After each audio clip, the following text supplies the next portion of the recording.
평안하십니까 성도 여러분. 오늘은 민수기 16장 1절부터 15절을 레이지파 고라의 반역이라는 제목으로 묵상하겠습니다. 16장에는 이스라엘의 광야 생활 중 하나님께 심각한 죄를 범하여 매우 많은 사람이 죽음의 심판을 받는 사건이 나옵니다. 즉 49절입니다.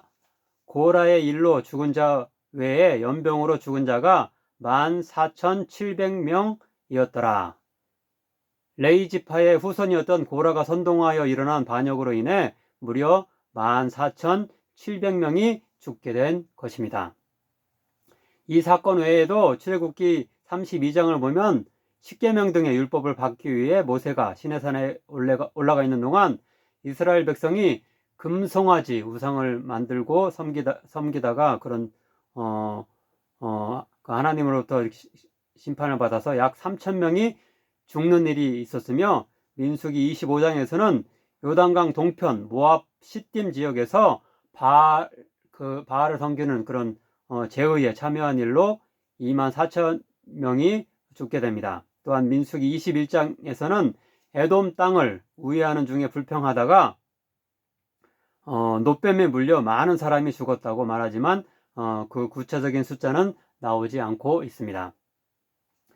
민수기 앞부분에서 이미 여러 차례 백성들이 불평과 원망을 하는 일이 있었으며, 12장에서는 모세의 형과 누나인 아론과 미리암의 모세의 리더십에 대한 도전이 있었습니다.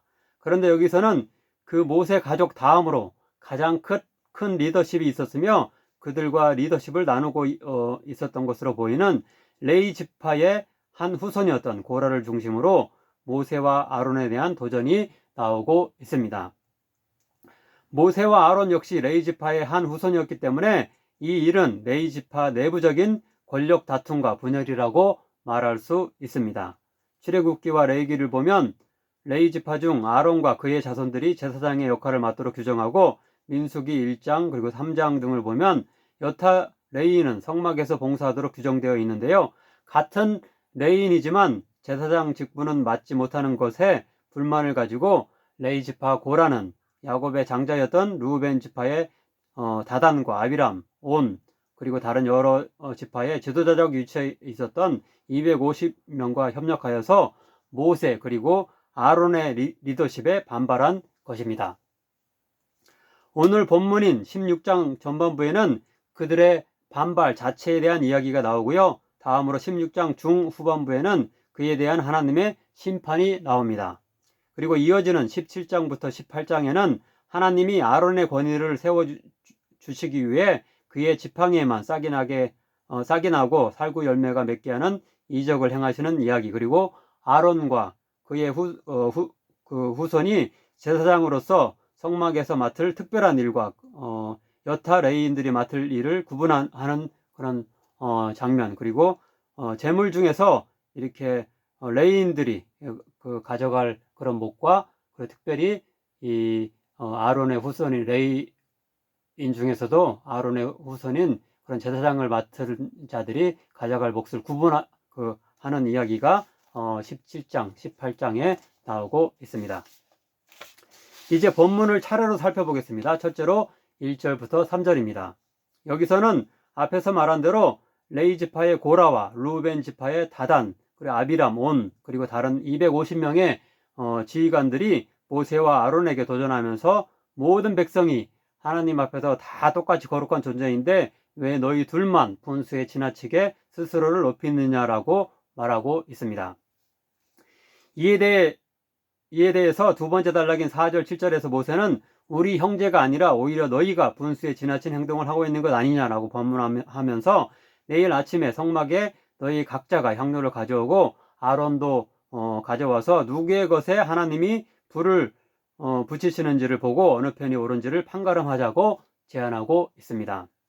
또한 모세는 다음 단락인 8절부터 11절에서 고라를 비롯한 레위인들에게 그들이 맡은 성막에서의 직무를 작게 생각하지 말고 아론 자손의 제사장 직분을 탐내지 말 것을 당부합니다. 9절부터 11절입니다. 너희를 구분하여 자기에게 가까이 하게 하사 여호와의 성막에서 봉사하게 하시며 회중 앞에 서서 그들을 대신하여 섬기게 하심이 너희에게 작은 일이겠느냐? 너희가 오히려 제사장의 직분을 구하느냐? 이를 위하여 너와 너의 무리가 다 모여서 여호와를 거스르는도다. 아론이 어떤 사람이기에 너희가 그를 원망하느냐? 마지막 단락인 12절부터 15절에서는 모세가 르우벤 지파로서 그 반역에 동참한 다단과 아비람을 설득하기 위해 그들을 불러 대화를 나누려고 사람을 보냈는데 그들은 모세의 요청을 거절하고 단지 불평만을 늘어놓았을 때 이것을 전해들은 모세가 분노하는 장면이 나오고 있습니다. 13절과 15절만 인용하겠습니다. 내가 우리를 적과 꿀이 흐르는 땅에서 이끌어내어 광야에서 죽이려 함이 어찌 작은 일이기에 오히려 스스로 우리 위에 왕이 되려 하느냐.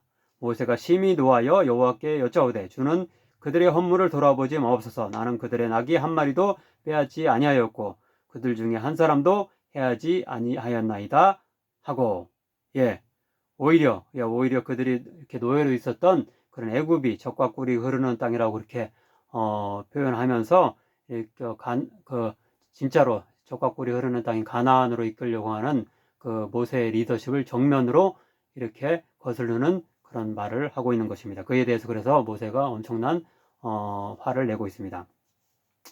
이렇게 본문은 제사장 직분을 마치 못하는 점에 대해 불만을 품고 반역을 일으킨 레위 지파 고라와 그의 동조한 이들에 대해서 이야기합니다. 아론 자손 외에 레위인들은 비록 하나님께 드리는 제사를 직접적으로 주관하지는 않지만 다른 중요한 일들을 감당했습니다. 즉 민수기 1장을 보면 성막과 그 안에 모든 기구와 부속품을 관리했으며 그것들을 운반하고 그것도 성막들을 이렇게 그 광야에서 이제 처소를 옮길 때 그 성막을 옮기면서 설치하는 임무를 맡았습니다. 또한 한참 후인 다윗과 솔로몬 왕 시대의 일이지만 역대상 23장을 보면 레위인은 성전 봉사와 성전 문지기 외에 악기를 이용하여 찬송하는 일, 그리고 관원과 재판관의 역할까지 하게 됩니다. 그런데 그들의 이런 자신들의 필수적인 역할을 보잘것없는 일로 착각하여서 아론 자손의 제사장 직분만 귀한 것을 생각하고 이런 반란을 도모한 것입니다. 오늘날도 교회에 가장 큰 상처를 입히는 일의 하나는 직분자들 간의 분쟁인 것 같습니다. 목사님들과 장로님들 간의 갈등, 그리고 담임 목사님과 원로 목사님 간의 갈등 등이 벌어질 때 많은 성도들이 휘둘리고 큰 상처를 받게 되는 것을 볼 수 있습니다.